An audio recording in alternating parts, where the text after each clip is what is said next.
Assalamualaikum warahmatullahi wabarakatuh. Selamat pagi buat kita semua. Kembali lagi dengan saya, Apoteker Milva Maharina Tanjung S.Farm, peserta Latsar CPNS golongan 3 BPSDM Provinsi Sumatera Utara tahun 2023. Saya angkatan pertama kelompok 1. Materi yang akan saya sampaikan di sini adalah berorientasi pelayanan. Pengampu saya adalah Ibu Yamnur Malia SST MKes.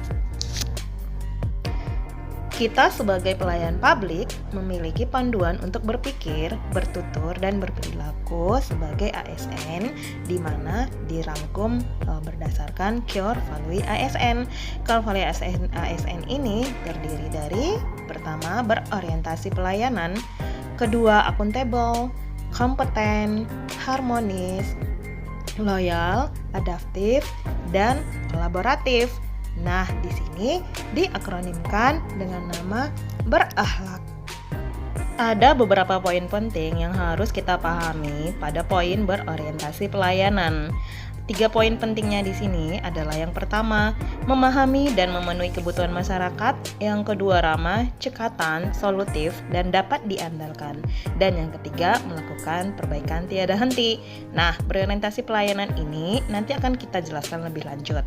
Beberapa poin penting dari poin berakhlak tadi ada selanjutnya akuntabel. Akuntabel di sini melaksanakan tugas dengan jujur, bertanggung jawab, menggunakan kekayaan dan barang milik negara secara bertanggung jawab, tidak menyalahgunakan kewenangan jabatan. Poin yang ketiga ada kompeten, yaitu meningkatkan kompetensi diri untuk menjawab tantangan yang selalu berubah-ubah, membantu orang lain belajar, dan melaksanakan tugas dengan kualitas terbaik. Yang keempat ada harmonis. Harmonis, kita harus menghargai setiap orang apapun latar belakangnya, suka menolong orang lain, dan membangun lingkungan kerja yang kondusif. Ada kolaboratif, yang di situ akan kita beri kesempatan kepada berbagai pihak untuk berkontribusi, terbuka dalam bekerja sama untuk menghasilkan nilai tambah, dan menggerakkan pemanfaatan berbagai sumber daya untuk tujuan bersama. Dan ada juga poin adaptif. Adaptif di sini cepat menyesuaikan diri menghadapi perubahan di lingkungan kerja, terus berinovasi dan mengembangkan kreativitas. Jadi, tidak selalu monoton untuk mengikuti apa yang telah dikerjakan oleh senior-senior terdahulu, tapi beranilah untuk menunjukkan kemampuan kreativitas kita untuk kemajuan di lingkungan kerja kita sendiri dan bertindak proaktif. Dan yang terakhir ada loyal, memegang teguh ideologi Pancasila, Undang-Undang Dasar Negara Republik Indonesia, dan menjaga nama baik sesama ASN. Nah, itu adalah poin dari berakhlak yang harus ASN penuhi, jalanin, dan laksanakan di lingkungan kita bekerja. Nah, pada orientasi pelayanan ini tentunya kita harus mengetahui pelayanan publik ini yang berkualitas harus berorientasi kepada pemenuhan kepuasan pengguna layanan. Keberhasilan pelayanan publik akan bermuara pada kepercayaan masyarakat sebagai subjek pelayanan publik. Lalu alasan kita apa sih untuk pentingnya pelayanan prima ini? Tentunya yang pertama, poin terpenting itu kita mendapatkan kepuasan pelanggan yang merupakan sarana untuk menghadapi kompetisi di masa yang akan datang, di mana instansi pelayanan kesehatan itu sudah semakin banyak sekarang. Tentunya kalau kita memberikan pelayanan yang prima, pelayanan yang memuaskan kepada pasien kita, mereka akan datang kembali kepada kita. Lalu poin yang kedua apa? Kepuasan pelanggan merupakan promosi terbaik.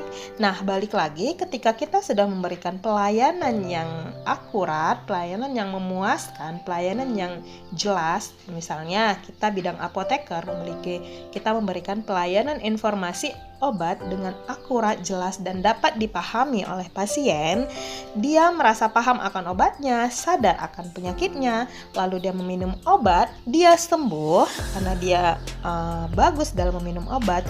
Tentunya dia akan mempromosikan ke keluarga-keluarga ataupun teman-temannya terdekat, seperti itu. Lalu ada kepuasan pelanggan merupakan aset terpenting. Yang keempat, kepuasan pelanggan ini menjamin pertumbuhan dan perkembangan organisasi kita.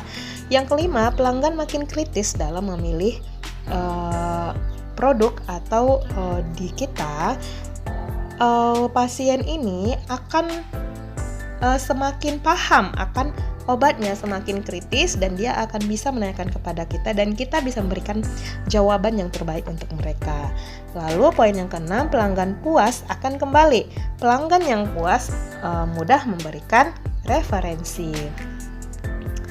Nah, pelayanan prima ini perlu kita tingkatkan dengan cara kita melakukan contoh-contoh perilaku pelayanan prima yang bisa kita terapkan kepada pasien. Nah, kita teman sejawat, para apoteker, pasien datang, kita harus menyapa dan memberi salam.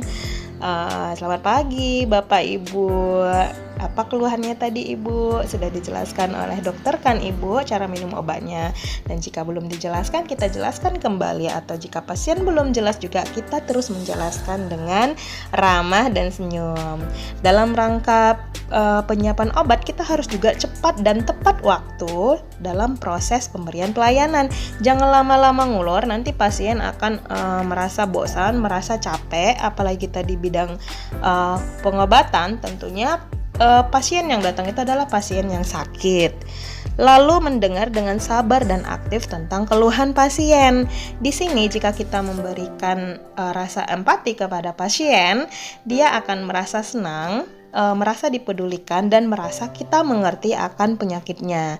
Di situ pasien akan merasa sadar akan obatnya, akan penyakit yang deritanya, dan pasien akan meminum obat dengan benar dan mendapat kesembuhan. Lalu di balik itu semua, kita penting untuk menambah penampilan yang rapi. Jadi jangan penampilan itu kusut, penampilan itu lemah letih. Kita harus tenaga kesehatan juga harus fit dari rumah, dan kita memberikan pelayanan yang prima kepada pasien. Kita memberikan pertunjukan yang bagus dari sikap tata krama kita dan juga penampilan kita sendiri. Terakhirnya, kita tidak boleh mengucapkan terima kasih, semoga Bapak sehat selalu, atau mengingat nama pelanggan, dia akan merasa senang. Lalu perlakukan pelanggan dengan baik dan banyak-banyak contoh lainnya agar kita bisa memberikan pelayanan yang optimal kepada masyarakat di unit kerja kita masing-masing. Demikianlah podcast saya kali ini. Sampai ketemu lagi kawan-kawan semua. Bye-bye.